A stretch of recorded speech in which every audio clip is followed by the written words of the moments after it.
All right. Welcome to the Evergreen Reportable Events and Progress Notes Enhancements webinar. For those of you that haven't met me yet, my name is Lesley Miska. I joined the Office of Aging and Disability Services in February of 2016 as the Information Services Manager. My primary role within the office is oversight and management of our electronic data systems. And that includes currently EIS and futuristically Evergreen. Joining me on this presentation is Walter Goodlett, the Evergreen Project Organizational Change Management and Communications Subject Matter Expert, as well as Nancy Kitchin, one of our ODES Data and Compliance Specialists, and she's been one of the key project participants for the Evergreen Project. Next slide, please, Nikki. Over the next hour, I plan to share a little project background, the enhanced features of the Evergreen Reportable Event Form and Progress Notes, some next steps, some details for how you can stay engaged and get some additional support, and then we'll wrap up by answering as many questions as we can. Just a couple of housekeeping items before we get started. You all have been added as participants in the listener mode. Therefore, your line is muted and you will not be able to unmute it. And you also will not be able to type into the chat. However, we do want you to be able to ask your questions. So please use the Q&A icon that's located in the menu on your Zoom window. And you can type questions into that Q&A window throughout the presentation. And I will answer as many of them as possible when we get to the end. Any that I cannot get to, we will certainly respond to in our frequently asked questions that we will be posting to the website. Next slide, please, Nikki. The purpose of the Evergreen Data System project is to implement a single electronic system to replace the office's three major legacy data systems. Those are EIS, MAPSIS, and MeCare. The project is being completed in a phased approach, and this is the first phase, which included three production releases. The first release was in May of 2019, and it was a small pilot release for just a couple of internal users. The second production release was in June of 2020, and it was for our adult protective services and guardianship conservatorship programs. And the third release is our upcoming release for the developmental disabilities and neurobehavioral programs, and that is planned for January 16th, 2024. The primary goal of the project is to enhance the quality of services for our constituents. Some of the benefits that we will receive from this system transition are automation of some of our current paper and manual processes, a reduction in the amount of redundant data entry, streamlining of some of our foreign workflows and business processes, and improved data and reporting. Next slide, please, Nikki. Both the reportable event forms and the progress notes, which we'll cover a little bit later in this webinar, have been enhanced for more standardized and consistent data capture. And as it relates to the reportable event form, it's been enhanced to more closely align with CMS critical incident reporting requirements and to make it easier to identify trends in reporting. Please note that throughout the webinar, I'll be providing a high-level overview and may not point out every field or feature on each of these slides. And some of the items are a little bit small, but I will be sharing out we will be posting the slides on our project website, so you can get those and review those yourselves later. However, the other thing to note is that there's going to be plenty of time for you to explore the system and get in there and play around yourself between now and January. So no worries, you'll have an opportunity to see everything and learn about everything before we go live on January 16th. Also, I wanted to remind everybody that access to the Evergreen person records, the system in general, including the person records and the forms, is role-based. So depending on your role, you may or may not have access to everything that you're seeing on these webinars. For example, a case manager or care coordinator will have access to see only person records that they are explicitly assigned to, and then they'll be able to see all of the person's forms, where an external provider will only be able to see persons with a location assignment to one of the locations within their organization and only be able to access forms that their role allows them to have access to and that were created by a user within their organization. So let's talk a little bit about the reportable event form. This form can be found by navigating to a person record, and you can do that through a variety of different ways, either using the person's search, or if you have an explicit relationship like a case manager or a care coordinator, then you would be able to navigate directly from your caseload list on your user dashboard. Some other roles, you may receive notifications, and you could navigate into a particular reportable event directly from a notification, or you might even navigate in from queries. So depending on your role, you may have some queries, which are outstanding work action lists, and you would be able to navigate directly into a reportable event from one of those results. Once you're in the person record, you'll find the reportable events by clicking on the Forms and Plans icon in the primary navigation, which is over on the left-hand side, the green bar. As you can see in my screenshot, I've circled that Forms and Plans icon with a red circle, and that Forms and Plans icon is white in the background. That's because when I took the screenshot, I was clicked on the Forms and Plans, so it turns that area white so that you can see where you're anchored. Once you click on the Forms and Plans icon, the system will navigate you to the screen that you're seeing here. And this is the All Forms list page. This contains all of the forms that have been created or migrated for this person. You can search from this screen to locate a reportable event or a particular reportable event, or you can click on the filter menu, which is a little upside down looking pyramid or hamburger, sometimes referred to, icon in the upper right-hand corner that I've circled in red. This will open up the additional menu that that's also displaying there, and where I've circled down at the bottom, reportable event. Thank you, Nikki. Yeah, so you could click on this reportable event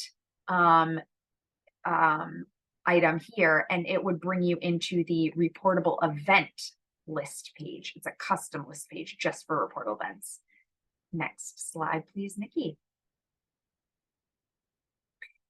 The custom list page that you're seeing here looks very similar to the All Forms list page. However, this page will show only reportable events, and it will include an additional column of data. And this column of data I've circled in red, it contains the incident categories for each reportable event. So if you're interested in seeing that field of data while you're searching for a reportable event, you're going to want to click into the filtered menu and go just to the reportable events list page. Please note that if you navigate from a query, which is that outstanding work actions list, or from a notification, which is similar to a tickler in EIS, the system will bypass both of these list pages that I just showed you and take you directly into the selected or identified reportable event form itself. If your role includes the ability to create reportable events, you will be able to do so from either this reportable event custom list page or the All Forms list page by clicking on the plus new form button in the upper left of the content area. Next slide, please, Nikki. Upon creation, so after you've clicked that plus new form and you've created a reportable event form, you'll be presented with the reportable event tab of the form, which is what you're seeing right here on the screen. This form will have a status of in progress, which is the first red circle that I have on this central content area up on the top left. That is showing you that this form is in an in progress status. Thank you, Nikki. All sections of the form will be defaulted to collapsed, and you can either use the expand all button, which is just to the right of that status, and it will expand all of the sections at the same time, or you can use the little caret icons that are located to the left of each section header. I've circled the one next to overview to expand or collapse one at a time, each section. As with any form in Evergreen, you can also scroll to see every section in the form. It's a one long form and you can scroll, or you can click the little toggle icon in the upper right hand corner of the content area that I've circled here, and it will open up this additional quick scroll menu, which you're seeing right below that, circled with the square with the rounded corners. just like on the person record, if you were part of that, if you participated in that webinar or listened back to that webinar, this quick scroll menu gives you all of the sections, the names of the sections, and you can click on any one of these and the system will automatically navigate you right to that section so that you don't have to scroll. Next slide, please, Nikki. Excuse me. To edit or populate each section of the form, you will need to expand it and click into that section to get the edit modal to pop up and open up for you. So that's what you're seeing here is a little edit modal that I've opened up for the incident section of the reportable event form. One of the new features of the reportable event form that I wanted to point out to you today was the capture of the incident discovery date versus the incident date itself. So the very first field that I've circled up here is incident discovery date. If the incident discovery date is more than 1 business day from the incident start date, which is in the center of this screenshot, then you will be required to provide a reason for the delay of reporting, which is what I've circled at the bottom of the screenshot. This question, why was the past incident just reported, has a pick list of common reasons, as well as an option of other. So if the common reasons don't apply, you can select other. And another feature or another new item here that we're capturing is incident dates will also require a start and end time. If the time is unknown, then you should populate with the closest possible time and then click the checkbox that says, is this approximate, which is the circle in the center that I'm showing there. So I have added 12 p.m. because I didn't know what time this incident started. And I've checked, is this approximate? And that's going to indicate, yes, it's an approximate time. Next slide, please, Nikki. The Evergreen reportable event form also includes a frequency of occurrence drop-down pick list with options of first occurrence, multiple occurrences, and continuing pattern. You should respond to this based on your knowledge of this person and the reportable events that you are aware of. So if this is the first occurrence that you're aware of, then you should select first occurrence. If you are aware of another occurrence that has happened, then you should select multiple occurrences. And if you are aware of a pattern that's continuing, like every day this is happening or it's being triggered by something, then you should select continuing pattern. Text and narrative fields include gray or ghost guiding text, as well as information icons. So the other little red circle that I have in the screenshot is a light bulb symbol.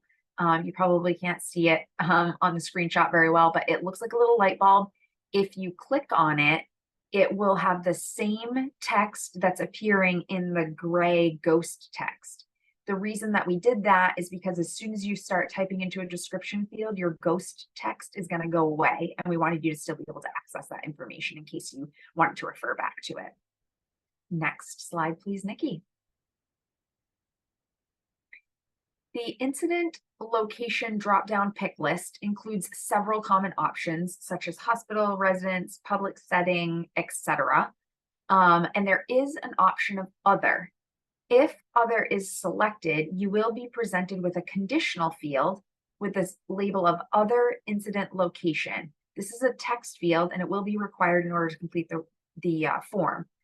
So this is where you would be able to type in the description of what that other location was. So in this example, I did select other, so you can see that other was my drop-down selection. And then in my other incident location, I put a description of day program. And then there's also a question, a required question of, is this a waiver funded location? It's a simple yes or no question. And I've indicated yes in my response here. Next slide, please, Nikki. Some other new fields which will be captured in the Evergreen reportable event form include whether emergency services were involved, and if yes, which types. And that's a multi-select, so you can select more than one type. The types available are ambulance, rescue, paramedics, fire department, crisis team, warden service, search and rescue. In addition to emergency services, we will also be capturing whether law enforcement was present, and if yes, why. So the question is a simple yes or no, and then there's a standard set of options to select from as to why they were involved. And if none of the standard responses apply, then you can select the option of none of the above. Next slide, please, Nikki. We will also capture whether the incident resulted in an emergency room visit, it's a simple yes or no question, and whether there's any suspected abuse, neglect, or exploitation, also a simple yes or no question. Please note that a yes response to suspected A&E does not exempt the reporter from their mandated reporting responsibilities under the Adult Protective Services Act, and therefore a call should still be made to the APS hotline. And there is a message that will be displayed on the screen in yellow, and you can see it in my screenshot there, that will remind the individual that they are still required to report through the APS hotline, and it does have the phone number for that line right in there. In order to complete the reportable event, the data enterer will also need to check an attestation box indicating their understanding that a 30-day provider follow-up and internal review must be completed and that they will notify the responsible party if it is not themselves. So there is a standard set of individuals that you can choose from who will be filling out the follow-up. Next slide, please, Nikki. Evergreen offers an additional field type that EIS does not currently contain. This is called a dual list. You will see this field type in multiple forms in Evergreen, including the reportable event form. In the reportable event form, it's used for selecting the reportable event categories. Dual lists include two boxes. The box on the left has all of your available options for selection, and the box on the right includes all the options that you have selected. You use the check boxes that appear in front of each of the items to select that item, and then use the arrows, which I've circled in the middle, to move the item from left to right or right to left. In this example, I selected emergency department visit and law enforcement intervention categories and moved those using the top right arrow over to my selected column. If I had found that I didn't actually want to move emergency department visit into the selected items, I could simply check the little box that I've circled here under the selected box, and then use the left facing arrow to move that back into the available selections. Next slide, please, Nikki. Because the categories that I selected required supplemental custom questions to be populated, I now see a new menu item and two sub-menu items in my quick scroll menu. So I now see incident category types, and under that I see emergency department visit and law enforcement interventions. This is because now my custom questions are showing up there and I need to populate those in order to complete my form. And I also know that I cannot complete my form yet because the completion requirements icon at the top of the content area is still an orange dotted circle. This indicates that I have not filled out all of the required fields in order to complete this form. And you can also tell that I haven't filled out all of my required fields because these two custom questions also have a little orange check mark inside of a circle in front of each of them. That indicates that those will need to be completed before I can finish my form. Next slide, please, Nikki.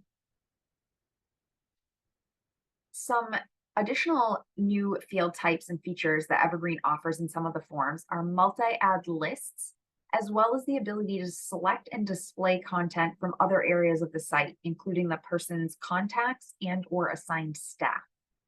The witness participant section of the reportable event form uses both of these new features. A multi-add list will appear just like this one with a plus add green button. What happens when you click that plus add witness participant button is it opens up an edit modal with a set of fields or a field set that you can populate in order to capture the witness details or participant details for your first witness or participant. Once you've completed all the fields and you hit save, you can hit that green button again to get another empty set of fields so that you can enter another witness or another participant. And you can do this as many times as you need to. The other cool feature used to reduce redundant data capture in the reportable event form is the ability to select and display witness or participant data from the person's contacts and or assigned staff by indicating the relationship of contact or staff from the relationship to person dropdown. Next slide, please, Nikki. In this example, I selected contact. Once I selected contact, I was able to pick Lesley Test, that's my person.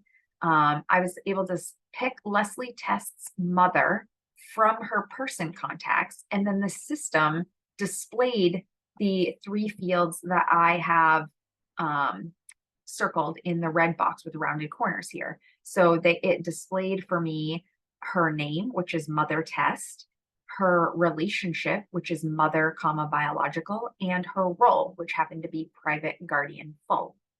Next slide, please, Nikki. Once all of the required fields have been populated on your reportable event form, you will be able to select the status of submit from the status field. In order to do so, your completion requirements indicator should look like the example on the screen in front of you. It should have green check marks icon instead of the orange dotted circle. After submission, which is when I took this screenshot, the status will change to completed. So you can see in the box with the rounded corners, the status says completed, and any comments that were added when submitting the form will display in the status dropdown. So there's a little comment box when you submit. I added 10/20/23 in my initials into that comment, and that's displaying here for you to see. And then an additional status of confirm, which I've circled down at the bottom of that status dropdown, displayed. And this is for the assigned case manager or care coordinator.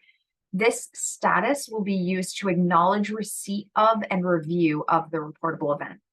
Just like in EIS, the assigned case manager and care coordinator, also crisis staff and now quality assurance staff, will receive a notification for each reportable event submitted.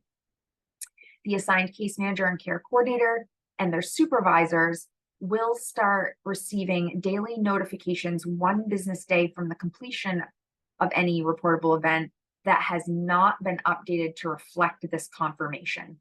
So case managers, care coordinators, when they get notified that a reportable event was completed, they should navigate into the reportable event and click this little confirm status, review the reportable event, and then click this confirm status in order to prevent the system from notifying them that they have not yet done that day over day. Next slide, please, Nikki. Another way for case managers, care coordinators to make sure that they have reviewed and confirmed all of the submitted REs for their persons that they serve is to navigate to their queries. Queries can be found in the persistent navigation at the top of the screen. And then once navigated there, they should select the reportable event pending acknowledgement query. And that's what you're seeing here. That's the query that I selected. This query can be run without entering any filter criteria, and you would get a comprehensive list of all of the reportable events that were submitted for persons that you're explicitly assigned to and that for which you have not gone and clicked that confirm status for yet. You can also enter filter criteria such as a person's name or a date range, and this will help you to get a narrowed set of results. In this screenshot, I had put in a date range and I only got a single result back for a person named Ruby East. So in order for me to navigate to Ruby's reportable event record, review, and click the confirmation, all I simply have to do is click on that row in these results and the system will navigate me directly into that reportable event form. Next slide, please, Nikki. The 30-day provider follow-ups can be submitted at the same time the reportable event is submitted or anytime after the reportable event has been completed. The follow-up form is located within the reportable event on a separate tab. So I circled the tab, provider follow-up tab here in the screenshot. And when you first click on that tab, the screen is going to look just like what you're seeing here. It's going to say there are no provider follow-up records that exist. and there'll be a plus provider follow-up button available to you right below that message. Next slide, please, Nikki. Upon clicking on that plus provider follow-up button, it will create the provider follow-up form for you, and the system will navigate you to this screen, which is the provider follow-up form. It looks very similar to the reportable event form in layout. It will show you the same status of in progress because you have not populated any of the data in here, and you'll still need to do that in order to complete this form. It will show that your completion requirements are not met with that little orange dotted circle because, again, you haven't populated any data. All of the sections will be defaulted to collapsed. And just like the reportable event form, you can use all the same navigation and features. You can click on the expand all and have all the sections expand at the same time, or you can use the little caret arrows in front of each of the sections to manually expand and collapse them one at a time. The provider follow-up form also has a toggle icon, and you can click on that and it will give you your quick scroll menu for this form, which will show you all the sections, which happen to be follow-up details, internal review details, remediation action steps, future remediation action steps, and comments. Please note that I am not going to go into and show any more of the provider follow-up form on this webinar. However, a full reportable event, provider follow-up, and death and mortality review form training will be provided in December. Next slide, please, Nikki. Just like forms and plans, progress notes can be found by navigating to a person record. You can do that the same ways through search, caseload list. If you get notified, if you have queries related to persons, you can navigate all those same ways to get to progress notes. The progress notes icon is a separate icon on the left navigation, that primary navigation. And in this screenshot, it's white because I was clicked on it when I created the screenshot. And clicking on that icon brings you to the all progress notes list page. This page contains all of the progress notes which have been created or migrated for this person. You can search from this screen to locate a particular progress note, or you can use that little filter menu, that little upside down pyramid hamburger menu in the upper right, and you can go to one of the specific progress note type list pages, custom list pages, to get just one type of progress notes. If your role includes the ability to add new progress notes, you will see the plus new progress note button in the upper left-hand corner of your page content. Evergreen person progress note types include general notes, provider exploration and discovery notes, home support notes, crisis residential notes, and crisis contact notes. Other note types, which are also captured in Evergreen, include guardianship conservatorship and adult protective services. These note types are captured within their respective forms within Evergreen and not at the person level up here. Please note that for privacy reasons, the APS notes are not viewable from the person record and can only be viewed by authorized users from within the APS report itself. The person progress note list page is a custom list page different than the forms list page, and its columns include note type, which is to the far left, which I've circled with a red box with the rounded corners. This will tell you if it's a general note, a provider exploration discovery note, a home support note, whichever type it is. The next column is title, then create date, activity date, contact name. In this screenshot, none of those rows have a contact name, because none of these were for a contact type of collateral contact. If they were, then I would have been able to enter the contact name and that would display here. Contact type is the next field beside that. And then there's a description field, which will display the first several characters, I think approximately 50 characters of the description. And if there are more than about 20 of those characters in that description, then you will see a little icon that's to the right of this description that I've circled with the red box in the middle of the screen. It looks like some lines with a wrapping arrow. Thanks, Nikki. And this icon indicates that there is more of the description that can be seen from this page, but it's exceeding the container here. So you can click the little caret arrow to the far right of this row to get your caret drawer. And that would show you the additional characters of the description that are available at this list page. The other columns of data that are available on this list page are location and area. Area is where in the system this note was added from. So all these say person because they were added here at the person level. If any guardianship notes existed, they would show guardianship conservatorship as the area. Next slide, please, Nikki. When you click the plus new progress note button, you will get a pop-up modal with a note stepper. Depending on the note type that you're entering, you will have either 2 or 3 steps to complete in this modal. Step 1 questions are exactly the same for all of the person progress note types.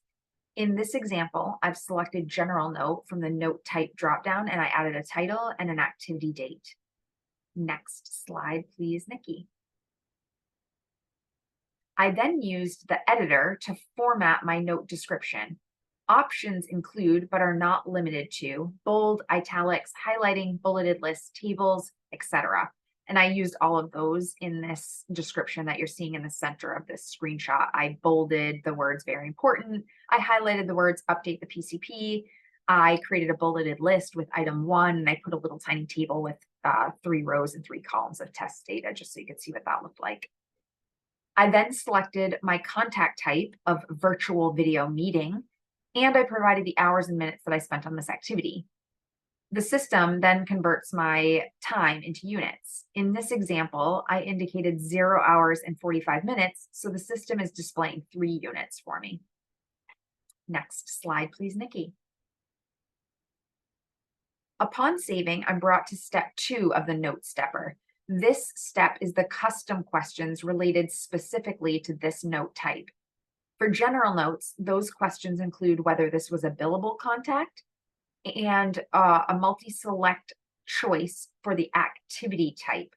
In this example, I indicated that this was billable and that this was a home visit. Next slide, please, Nikki. Step 3 of the note stepper is a new set of 2 questions which will be asked when you select virtual video meeting or in-person meeting from the contact types.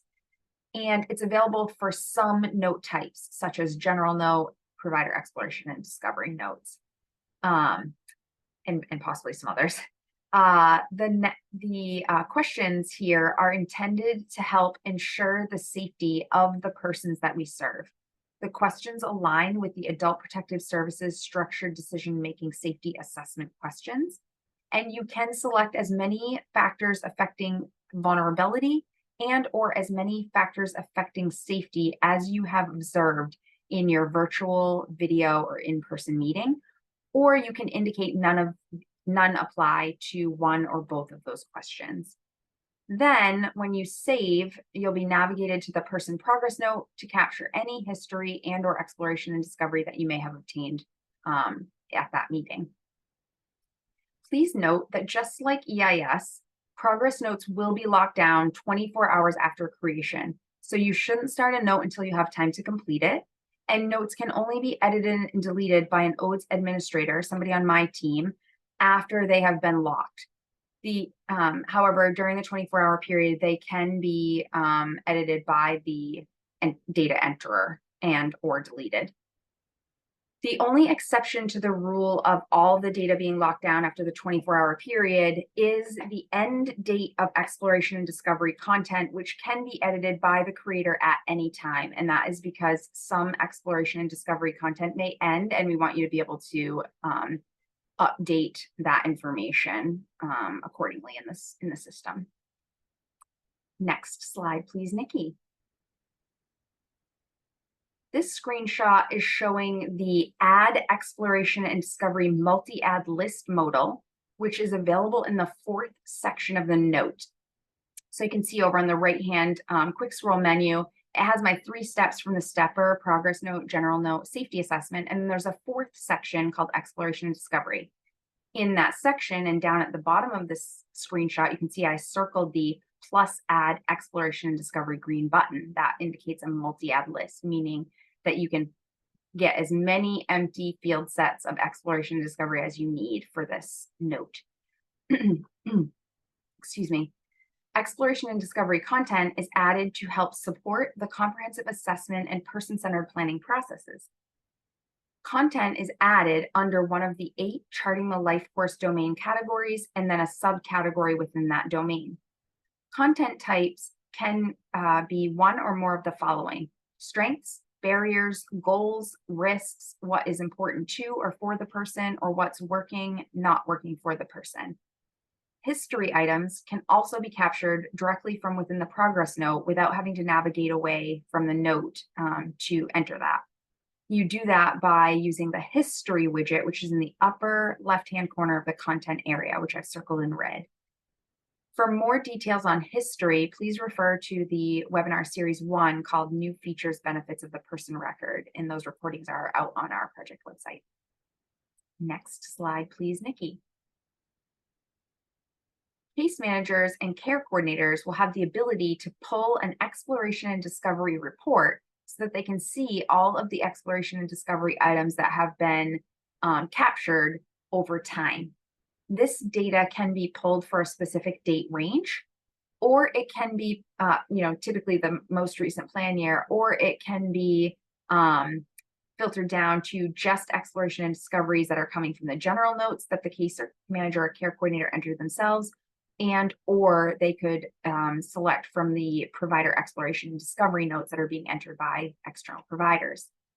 This report is accessible from either the reports menu on the persistent navigation or from the print widget in the green person banner. It's recommended that you pull it from the green person record banner because that will give you just results for that person only. Whereas if you pull it at the reports level, it's going to give you all the persons that you serve in one report.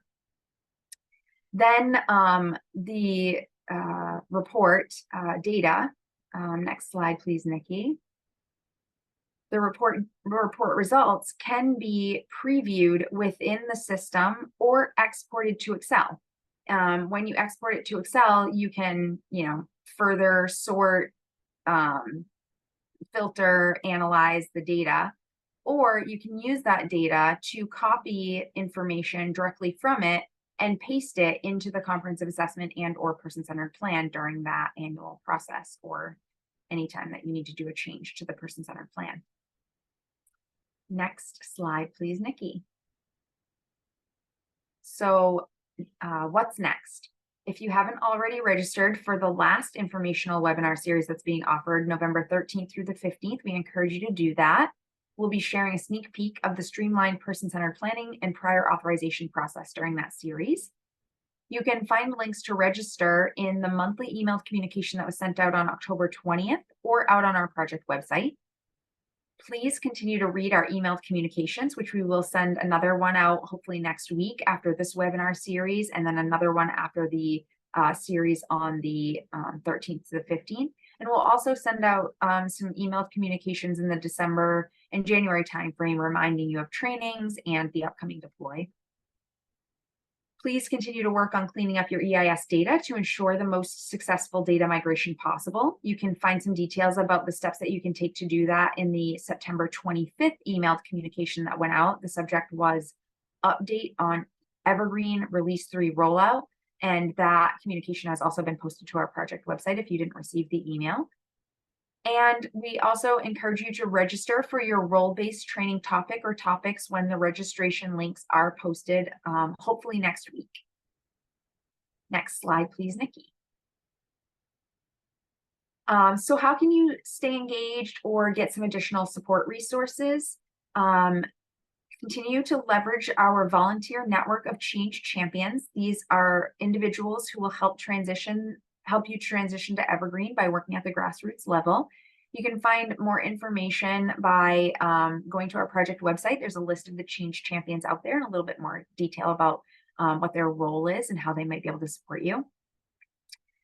All of our project communications are being sent by email, so please make sure that your email address is correct in the EIS system. And if it's not, please notify our EIS user accounts team at eissupport.dhhs@maine.gov.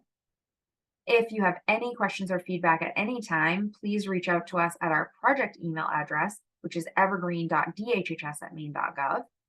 And you can visit our project website for the most recent project communications, recorded webinars, the slides from these webinars, and as well as our frequently asked questions. We are still working to get the frequently asked questions from our first series finalized, but hope to get those posted up there shortly, maybe early next week. And then we'll do the same thing from this series. We'll capture all of the frequently asked questions and put all of the questions and answers out on our website at maine.gov/DHHS/EIS/evergreen. Next slide, please, Nikki. All right, so we have made it to the question and answer period. Looks like we have a few questions queued up, which is fantastic. First question is from Drew, and it says, will Evergreen be accessible on Chrome or will it be EIS, where it needs to be Microsoft Edge on Internet Explorer mode? Great question, Drew. Actually, we recommend using Chrome. That is the preferred browser for Evergreen. However, Evergreen will work in Microsoft Edge and likely other internet browsers as well. We just didn't do thorough testing in all of the other internet browsers. We did the majority of our testing in Chrome, and our vendor guarantees Chrome and Edge. The next question comes from Ian. Could you clarify the service location comment regarding provider access? Does this mean a provider staff will only have access to the service locations identified, not all persons served by the provider? I think, Ian, you're talking about the access-based control. Every role is a little bit different, but provider staff, external provider staff, will have access to person records that have a relationship to one of the locations under the organization that provider works for, and not all persons in the system. Hopefully that answered your question. Naomi asks, how do we list home providers when they report the incident and may have been another person within the incident? How do we list home providers when they report the incident and may have been another person with this incident?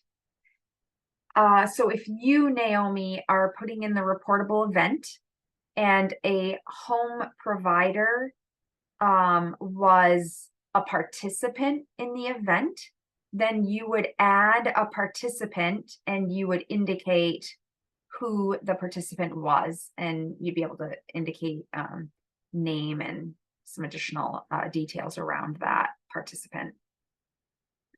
Naomi also asks, coordinator of services will no longer be doing paper reportable events, then sending it in. Coordinators will be directly entering report. So some individuals do not direct enter reportable events into EIS currently.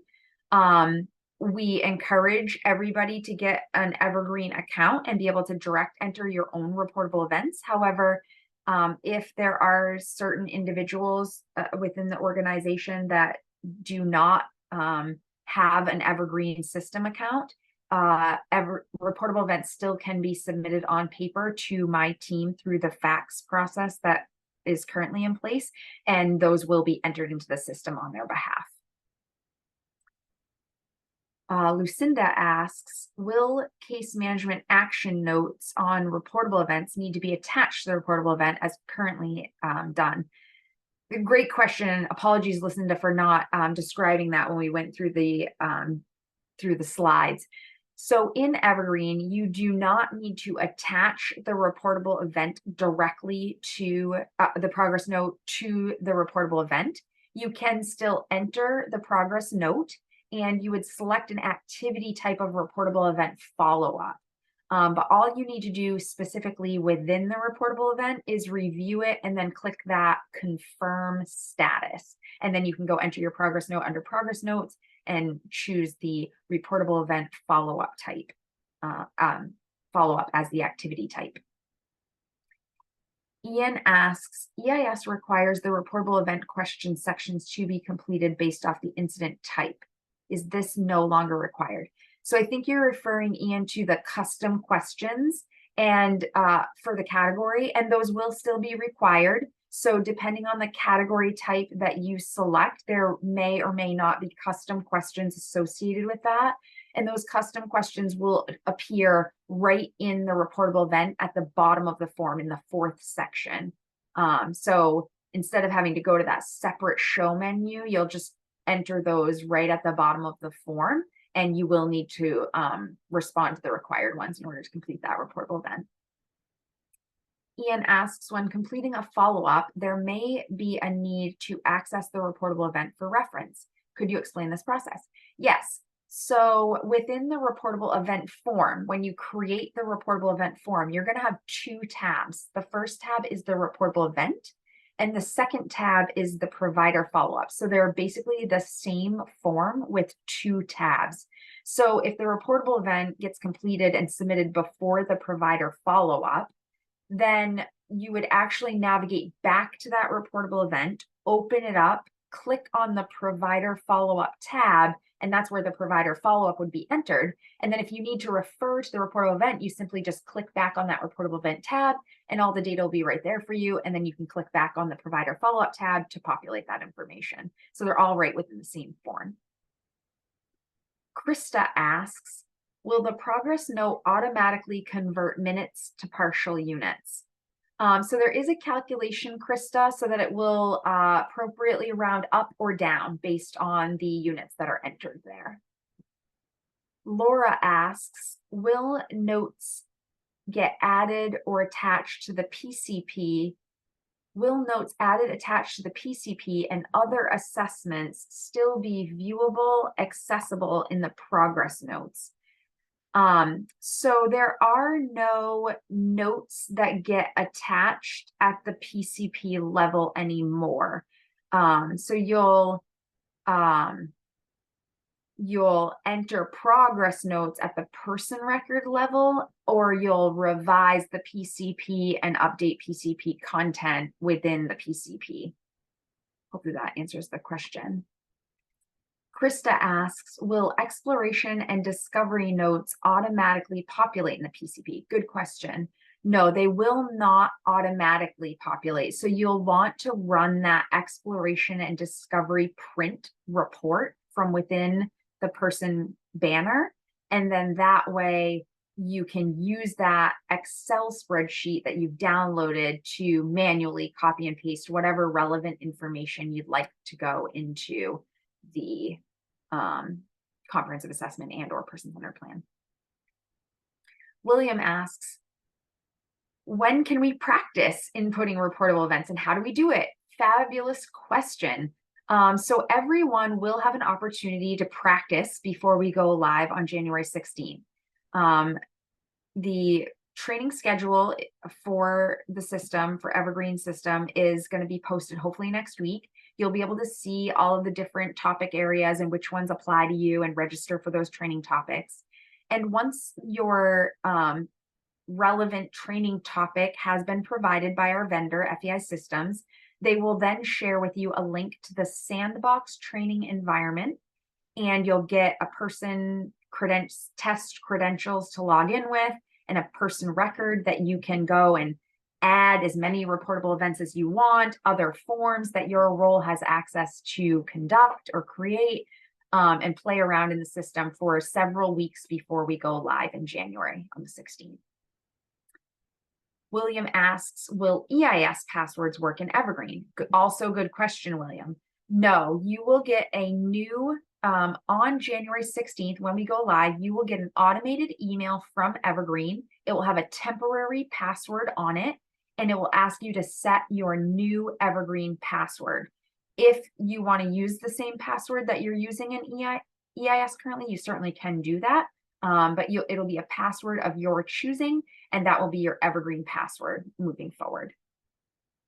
The other cool feature that I think I mentioned during the webinar series 1 was that you'll also be able to reset your own password in Evergreen. So this is a great new feature so that you don't have to reach out to somebody on my team or the FBI help desk. If you've forgotten your password, you can simply use the forgot password feature and set your own new password, which is fabulous. Tammy asks, how do we contact to get login information for Evergreen? Great question, Tammy. So as I mentioned to William's question, all users will get that automated email, and then you'll get access to the system starting on January 16th. But prior to that, for testing, you will also be able to get into the training sandbox after your training occurs. But we also currently have some state staff and our change champions in the system now, testing around and providing feedback so that they can better support the transition. Alyssa asks, slides and recordings. I'm not seeing the video recording of the person record that occurred in October, including when I looked in archived. So Miranda has popped into the, or Miranda or Nikki, somebody popped into the chat the link to our project website, and there should be project recordings from the first webinar series up there right now, Alyssa.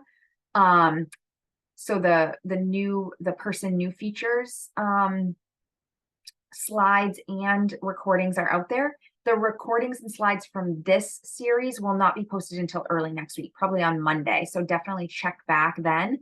At the bottom of the project, the first page of the project website, there's a table, and it has the series 1, 2, and 3, and the series 1 should have the links to the recordings for those, and for this series, the current registration links will get swapped out with the recording links and the slides next week. Jamie asks, I have not been able to locate the previous webinar for new features in October. So it sounds like people are having trouble there. I'll ask Walter and Nancy to ensure that the recordings are out there, but hopefully Jamie, based on my description, you guys can be able to find those. Tammy, yeah. Lesley, they are going to be placed out there as quickly as possible. We're working on it. But webinar series 1, those aren't out there yet? I'm going to have to check with Heather, but I think after today, we'll have more of them ready. So we're working on collecting them to get them to Heather so she can get it on the website. Okay, I thought the recordings were out there, but maybe they're not. So apologies to everybody if they're not out there. We will get those out there just as quickly as possible. The recordings will be easier for us to get out there. Okay. But we'll still be working on other ask questions. Yes. Yeah. Okay, no problem. Thanks, Walter. I didn't realize that they weren't out there. Tammy asks if we sent an email to the Evergreen email box and have not heard back, who should we reach out to? Thank you, Tammy. Sorry that there's a delay in the Evergreen email box responses. The project team is quite busy preparing for our go live. I did just add Nancy Kitchin to that email box today. So she's going to help us monitor that. And so hopefully you'll start getting more timely responses in that email box. Apologies. We'll definitely take a quick peek and respond to your email from last week. Steve asks, does this process eliminate the paper reportables that have traditionally been submitted? And if so, how do we get a copy into agency files? So I think I previously answered that question, Steve, but paper reportable events can still be submitted, but we do strongly encourage users to get an Evergreen account. So if they currently have an EIS account, they'll automatically get an Evergreen account. If they do not have an EIS account, then you can email in to the Evergreen DHHS support box, and we can create accounts for those users during cutover weekend or on Monday when we go live, and then they'll get the automated email allowing them to set their password and become reportable events users in Evergreen. Paul asks, hi, Paul, we miss you. Will there be printer-friendly option for reportable event and for hard copy option? There are printer friendlies in Evergreen. I cannot recall off the top of my head whether there's a printer friendly for reportable event, Paul, so I don't want to answer that explicitly, but we do have printer friendlies, and I know definitively we do for PCP. But the good news with Evergreen is that all screens in Evergreen can be printed using like just a global print, just the print from your browser. But some forms do have custom prints as well that kind of strip out some of the extraneous display information that didn't necessarily need to be part of the print. Aaron asks, will case managers be able to run a report for billable units for Evergreen, or will we still rely on EIS staff to be sending those monthly? Fabulous question, Aaron. There is a report that you will be able to run in Evergreen. It's called the Note Audit Report, and you'll be able to run those yourself, and you will no longer need to rely on my team to send those out to you, which is awesome. Ian asks, if an error occurs when entering a reportable event or a follow-up, what is the process to request deletion? Great question, Ian. So if something, so until the reportable event form is submitted, you'll have the ability to edit that. And I can't recall offhand if your role has the ability to delete it or not, but you certainly can edit things prior to it being completed or submitted. Once it has been completed or submitted, then you would just need to reach out to my team and request that an edit be made to that for you. So we will have a support email box that is similar to our EIS support email box that you'll be able to email into and ask for help with that. Shirley asks, how long will we have access to EIS to add follow-ups, etc., on reports that were submitted in EIS prior to the Evergreen startup? Fabulous question, Shirley. So we are requesting that, and we'll send an email in December about this, but we are requesting that you try to wrap up the reportable event itself prior to the migration. Some provider follow-ups may not be completed at that point, but the reportable event will migrate in, and you'll be able to apply the provider follow-up in Evergreen. So you won't need to modify anything in EIS after the cutover, after the deploy. We, in addition to that, we will be keeping EIS up though in a read-only state for users so that you can refer back to anything that, you know, maybe you're struggling to find in Evergreen. Maybe if there was, you know, some migration issue and something didn't migrate over as expected, then you'll still be able to search in EIS for up to a year after go live. We're still working out the exact details, but likely through calendar year 2024, EIS will still be up in read-only, and you'll use your EIS credentials to log in there. You just won't be able to enter or edit anything in there.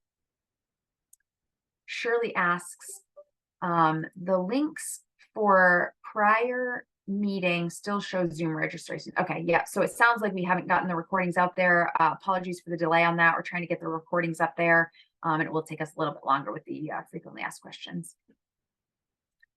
And Krista asks, and I'll take this one last question, but I know we are at time. Can you discuss how my note can convert into progress note? Thank you, Krista. Yes, so there is a feature that I described on webinar 1 series called My Notes, and it's like quick notes or sticky notes that you might have used on like a tablet or a smartphone. And that allows you to capture like a title and a description, just a basics. And then it stores that under your user profile in your My Notes area. And then you can navigate, if your role has the ability to create progress notes, you can navigate to your profile My Notes, use the ellipses to click on that, and it will offer you the option to promote to a progress note. Then you would select the person record that you want to promote that to and the note type, and it would take that title and description and populate it right into the note step or step 1. And then you would finish the rest of the fields of data for that note. So I know it's 101. I want to respect everybody's time. I want to thank all of you for joining. And if you have any other questions that you weren't able to get answered or put into the Q&A, please send those to our evergreen.dhhs and we'll add those to our frequently asked questions that we're going to post out on our project website. Everybody have a great Friday and a great weekend, and come to the next series on the 13th to the 15th.